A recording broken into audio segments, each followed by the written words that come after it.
Hai, selamat datang di channel Hits Video, channel yang membahas alur cerita film seru dan terbaik. Yang kali ini akan mencoba membawakan film apa tuh? Film seru ini berjudul Shooter yang dirilis pada tahun 2007. Menceritakan tentang pembalasan dendam dari seorang mantan sniper legendaris yang dijebak oleh oknum pemerintahan. Apakah ia bisa membongkar konspirasi mereka? Ataukah ia hanya akan menjadi salah satu korban oknum? So, tanpa berlama-lama lagi, inilah Shooter.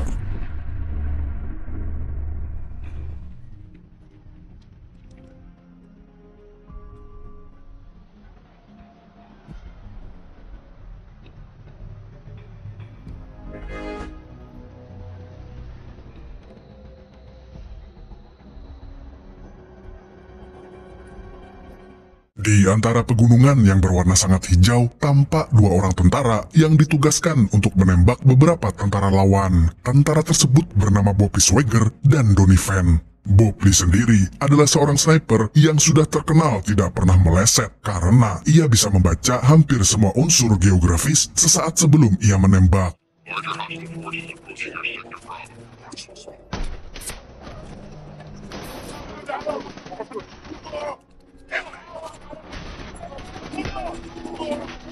Tanpa mereka berdua tahu, tentara musuh ternyata mendatangkan sebuah helikopter untuk menembaki mereka dari atas. Mereka yang tidak menerima informasi tentang helikopter mencoba melapor pada markas mereka, tapi markas mereka tidak merespon panggilan itu.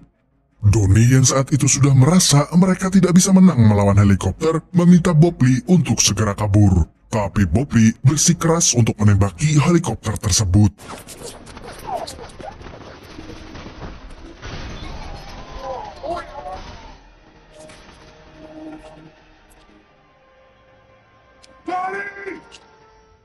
Sayangnya mereka terlebih dahulu dihujani oleh peluru helikopter itu. Alhasil, Donnie tewas dengan mengenaskan di depan mata Bobby.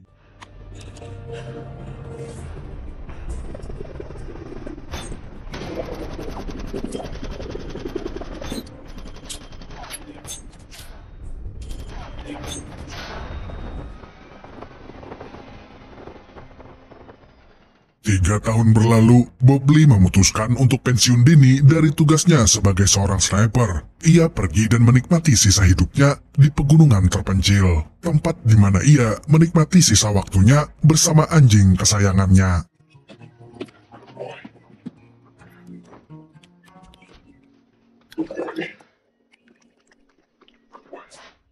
Di kantor pemerintahan Virginia, kita akan diperkenalkan dengan seorang kolonel yang bernama Johnson. Johnson sendiri sedang mencari seorang sniper yang bisa membantunya untuk melindungi presiden. Karena dalam beberapa minggu lagi, presiden akan datang dan berpidato di wilayah terbuka. Karena itulah, Johnson ingin berjaga-jaga jikalau ada usaha penembakan yang akan terjadi.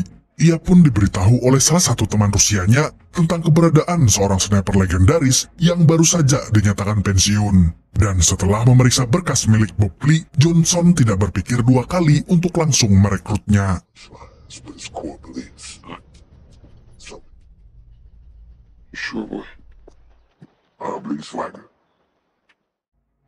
Sesampainya Johnson di tempat Bobby, ia langsung mengutarakan tujuannya kepada Bobby. Johnson memberitahu bahwa ia membutuhkan Bobby untuk membuat sebuah rencana penembakan presiden agar Bobby bisa menggagalkan rencana tersebut. Johnson yakin bahwa rencana yang akan disusun oleh Bobby adalah rencana yang sama dengan rencana yang coba dilakukan oleh penembak jitu lainnya. Karena menurutnya, Bobby adalah salah satu orang yang dikenal sangat paham mengenai posisi dan waktu yang tepat untuk menembak. Bobby lalu bertanya alasan dirinya dipilih untuk melakukan misi ini. Johnson kembali menjelaskan bahwa pemerintahan sebenarnya sudah berhasil diseludupi, sehingga ia tidak mempunyai pilihan lain selain meminta orang luar. Awalnya Bobby menolak karena ia sama sekali tidak ingin lagi berurusan dengan orang-orang pemerintahan. Tapi Johnson lalu berkata kepadanya kalau sekarang negara sangat membutuhkan kehadiran orang seperti Bobby. Mendengar hal itu, Bobby teringat akan sumpah setianya kepada negara dan kematian Donnie. Ia pun meminta waktu untuk mempertimbangkan tawaran Johnson.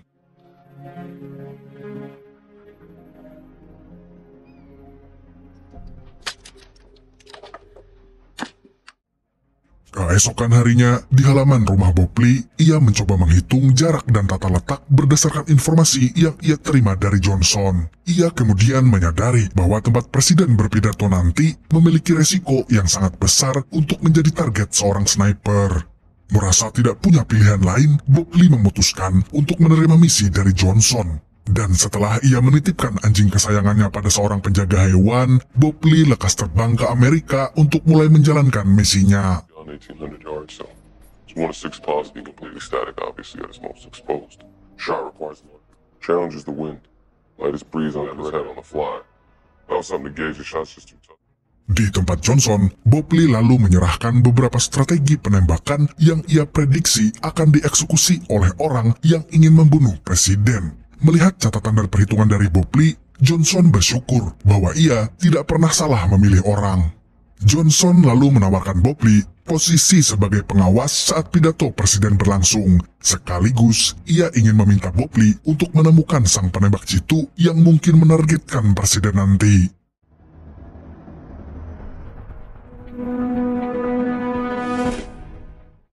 Singkat cerita, hari kunjungan presiden pun tiba. Bob Lee dan Johnson sudah berada di sebuah gedung tua untuk mengawasi area di sekeliling. Di sana juga ada seorang polisi bernama Timon yang ditugaskan untuk mengawal Bob Lee saat ia sedang fokus mengawasi presiden. Saat itu, Bob Lee berhasil menghitung jarak, waktu, ketepatan suhu, dan arah angin sehingga ia bisa dengan mudah memprediksi kapan seorang penembak jitu memutuskan untuk menembak. Dan benar saja, ketika ia berhasil menemukan timing yang tepat, Bob Lee membalikkan badannya untuk memberitahu pada Johnson apa yang baru saja ia sadari. Namun ternyata...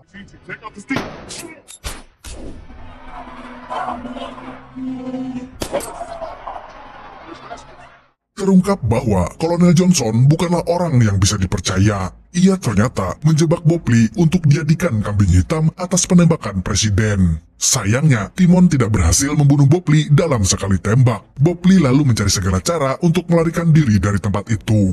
Di tengah usaha pelariannya, ia bertemu dengan seorang anggota FBI yang bernama Memphis. Dengan cepat, Bob Lee dapat mengelabui Memphis agar ia bisa mencuri mobilnya.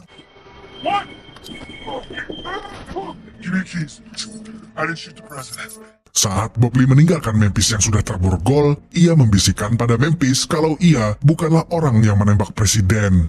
Bob Lee lalu masuk ke dalam tempat pencucian mobil agar plat mobil yang ia pakai tidak bisa terlacak oleh radar polisi.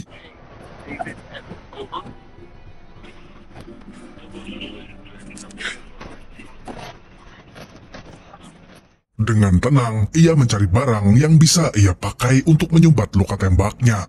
Sialnya, ketika Bob Lee baru saja keluar dari tempat pencucian mobil, pihak kepolisian sudah mengerahkan helikopter yang sekarang berada tepat di atasnya. Bob Lee yang berhasil disudutkan oleh helikopter mengambil tindakan nekat dengan cara menceburkan mobil itu ke laut.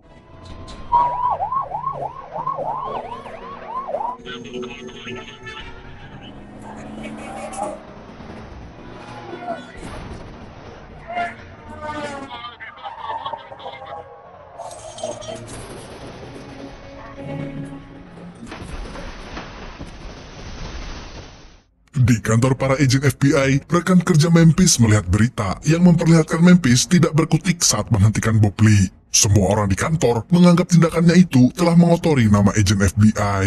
Ia lalu dipanggil untuk menghadap atasannya. Di situ Memphis lagi-lagi disalahkan atas ulahnya yang membuat para agen FBI lain merasa malu. Memphis malah berkata bahwa ia sama sekali tidak merasa malu, melainkan bersyukur kalau ia masih hidup saat penyerangan itu terjadi. Mendengar alasan Memphis itu, atasannya hanya bisa menepuk jidatnya sendiri. Kita kembali diperlihatkan dengan Bob Lee yang sudah membawa mobil orang lain. Mobil siapa lagi nih yang dibajak sama dia? Menyadari bahwa wajahnya sudah tersebar di mana-mana, Bob Lee menyelinap ke belakang sebuah toko untuk mematikan listrik toko tersebut. Agar ia bisa dengan bebas masuk lalu membeli bahan-bahan yang ia dijadikan obat penahan sakit.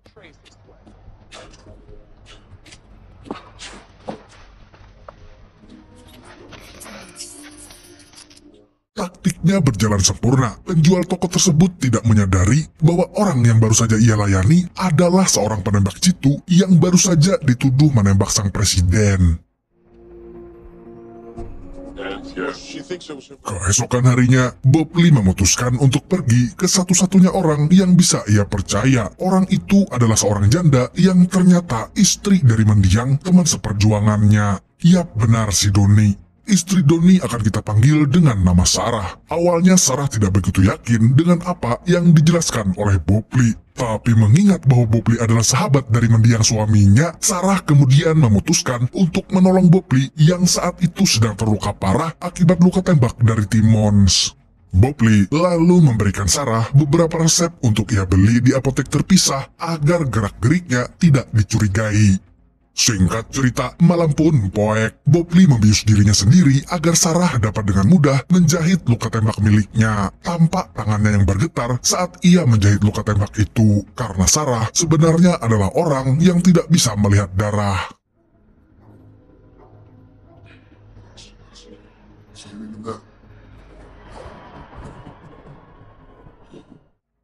Di kantor FBI, ternyata Memphis menjadi sangat penasaran dengan kasus penembakan presiden. Ia melakukan banyak penelitian dan perhitungan untuk melihat seberapa detail sang penembak jitu itu melakukan aksinya. Dan hasil yang Memphis temukan adalah bukti bahwa sasaran penembak jitu tersebut bukanlah presiden, melainkan seorang uskup Ethiopia yang dinyatakan tewas karena peluru yang meleset.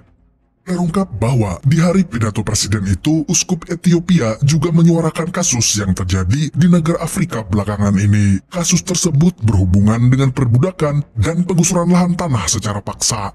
Setelah mengatakan hal itu, Memphis selalu menanyakan tempat tinggal polisi Timon untuk ia tanyakan beberapa hal mengenai posisi menembak Bob Lee. Namun sayangnya, rekan Memphis memberitai bahwa Timon baru saja ditemukan tewas tadi malam.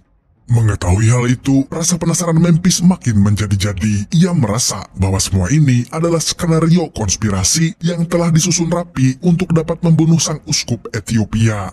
Keesokan paginya, Bob Lee dibangunkan oleh Sarah dengan kabar yang cukup sedih. Sarah memberitahu bahwa pemerintah telah membunuh anjing peliharaan milik Bob Lee karena mereka merasa bahwa Bob Lee bisa kapan saja pulang untuk mengambil anjing itu. Sang presiden juga dinyatakan masih hidup karena peluru yang ditembakkan kepadanya ternyata tidak mengenai organ vitalnya. Mendengar hal itu, Bob Lee menjadi sangat marah karena satu-satunya anjing peliharaannya dibunuh begitu saja. Ia lalu meminta tolong pada Sarah untuk mengirimkan sebuah foto plat nomor pada seorang agen FBI bernama Memphis. Bob Lee yakin kalau Memphis bisa menjadi saksi yang membuktikan bahwa ia tidak bersalah.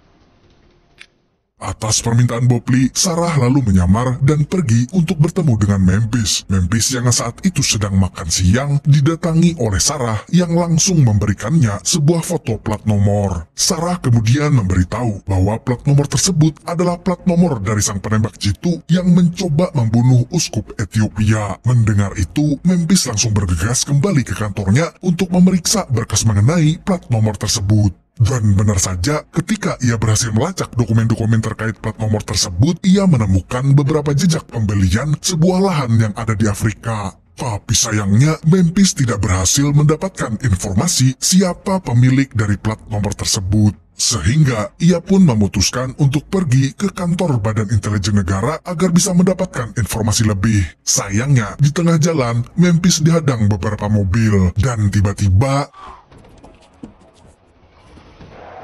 Not much. You sure took a long, painful time. Got a pee yet? Gotta flush that truck. Take him out, get him ready. There's a suicide note too. All over raw with guilt.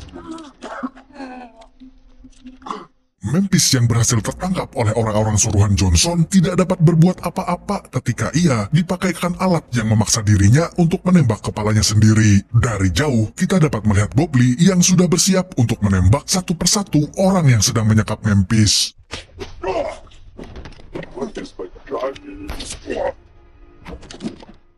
Bob Lee berhasil menembak mati antek-antek Johnson. Memphis awalnya mengira ia akan dihabisi oleh Bob Lee, tapi ternyata Bob Lee malah menawarkan kerjasama pada Memphis karena menurutnya Memphis adalah agen yang bisa bertindak netral dan bisa dipercaya karena ia berada di bawah naungan FBI. Taek lah FBI, mana ada yang baik.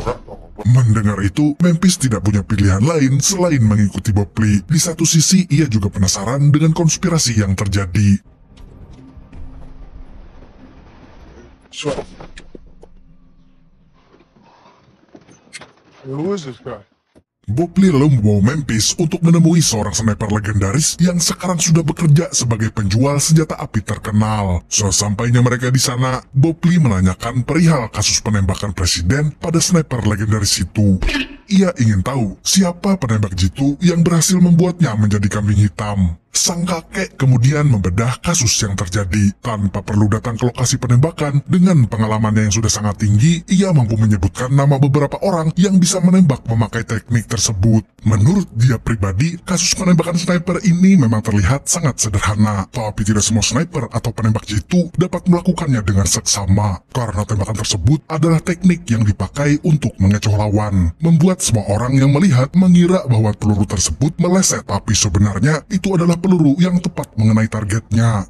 Sang kakek lalu mulai menghitung berapa orang yang bisa menggunakan teknik tersebut. Sayangnya ia kemudian berkata bahwa tidak ada orang lain selain Bob Lee yang ia ketahui dapat melakukan teknik tersebut. Karena rata-rata orang yang menggunakan teknik itu sudah dinyatakan meninggal. Mendengar hal itu, Bob Lee memutuskan untuk segera pergi. Tapi kakek tersebut tiba-tiba kembali teringat satu nama yang juga terkenal sebagai seorang sniper legendaris dari Rusia. Sayangnya, ia ragu bahwa orang tersebut masih memegang senjatanya atau tidak, karena sang sniper Rusia itu terakhir dikabarkan telah mengalami kelumpuhan.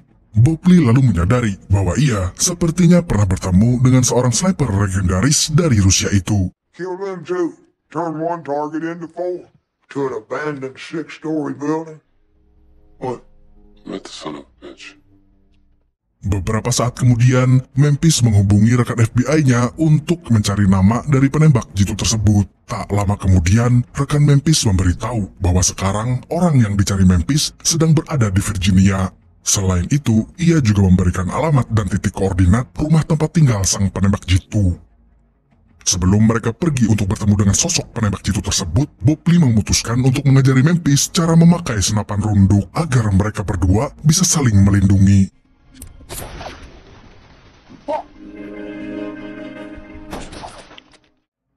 Kita lalu kembali diperlihatkan dengan Sarah yang mendengar sebuah bunyi mencurigakan yang berasal dari luar rumahnya. Tanpa sepengetahuan Sarah, ia ternyata sudah menjadi target dari anak buah Johnson yang mengetahui bahwa Sarah ikut andil dalam membantu pelarian Bob Lee.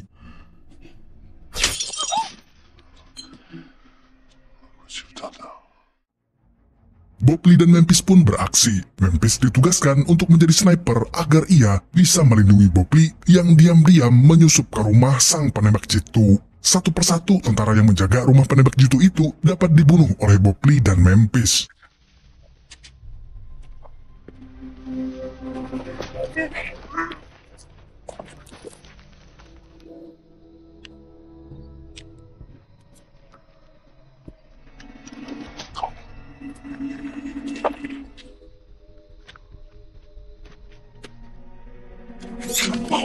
Sorry, we got one above you in the roof.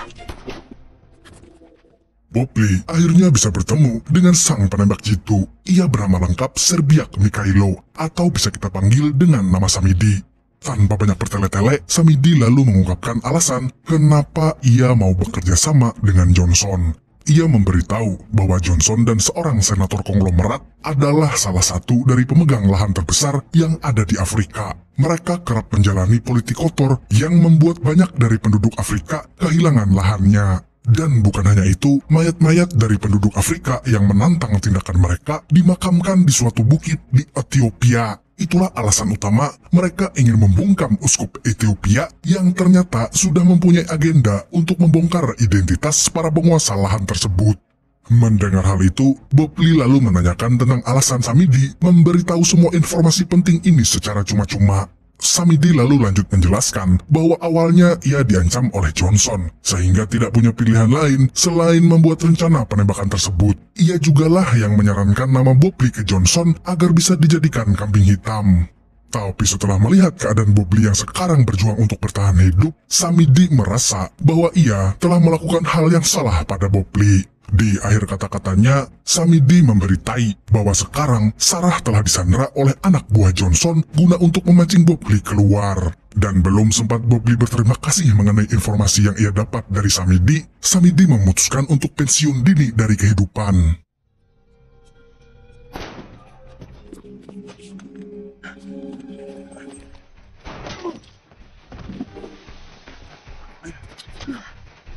One.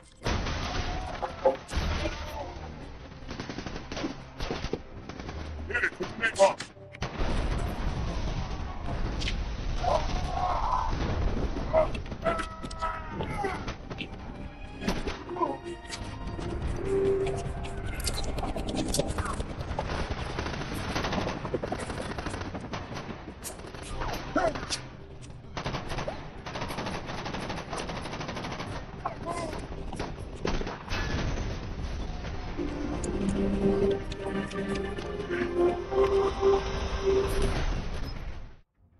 Beberapa waktu kemudian, Johnson menelpon Bobley untuk mengancamnya. Bobley yang mengetahui Sarah akan digunakan sebagai alat untuk mengancam dirinya, memutarkan perkataan Samidi yang ternyata sudah ia rekam. Karena mendengar rekaman itu, Johnson merasa sangat terancam dan langsung meminta Bobley dan Memphis untuk segera bertemu. Dan sebelum bertemu, Bobley menuntut beberapa syarat agar ia mau bertemu dengan Johnson.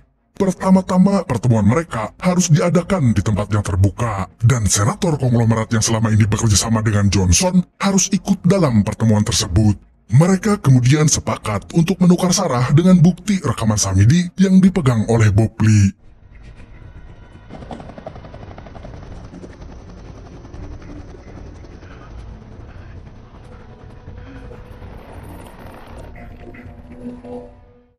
Waktu pertukaran pun telah tiba. Johnson datang dengan membawa Sarah. Di sana juga datang sang senator konglomerat yang selama ini berperan sebagai rekan bisnis Johnson. Sesosok pria datang dari jauh untuk menghampiri mereka. Tapi tidak beberapa lama, sebuah peluru melesat kencang menembaki pria tersebut.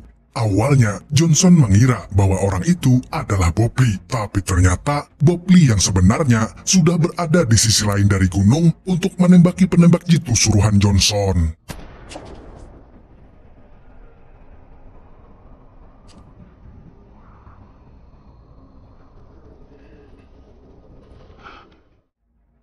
Tidak lupa juga, ia menebaki lengan orang yang menyandra Sarah, sehingga lengan orang itu rontok tak berdaya.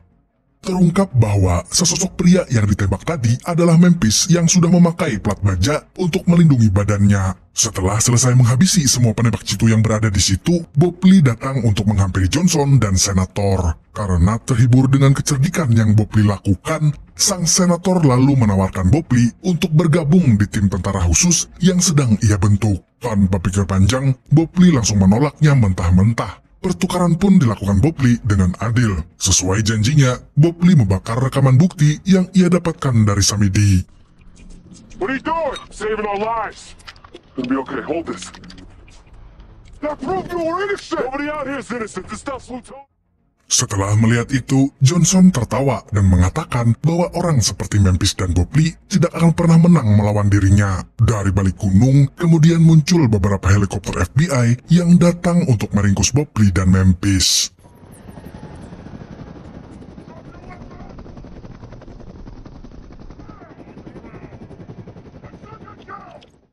Kala itu, Bobley tetap tenang karena ia tahu bahwa FBI akan mempercayai apa yang ia katakan. Di kantor pusat FBI, Bobley dihadapkan dengan pemimpin besar FBI untuk dipertanyakan tentang kebenaran yang coba ia buktikan. Sergeant, you got 5 minutes. I ain't got some of my bullets. That's not my gun. Proof of this fact. No? Trust me. Yep. Bobley lalu menjelaskan bahwa ia bukanlah penembak jitu dari insiden tersebut, karena senjata sniper miliknya selalu ia kunci sehabis ia pakai berburu. Ia juga mencontohkan teknik yang dipakai oleh penembak jitu tersebut.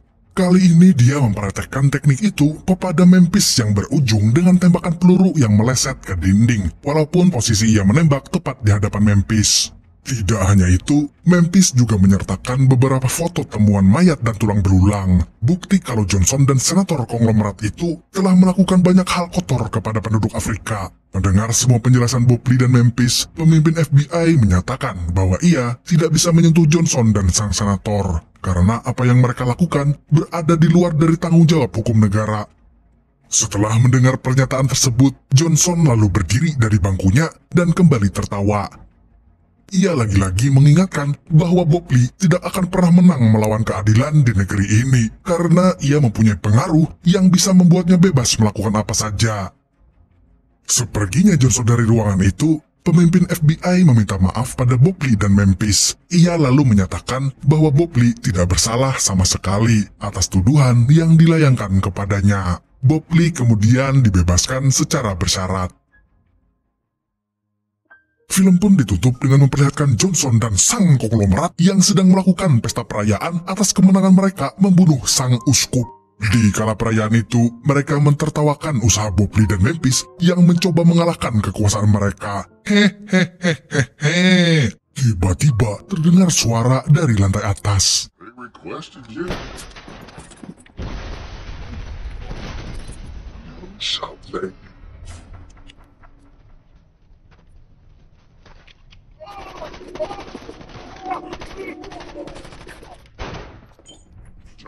Exactly.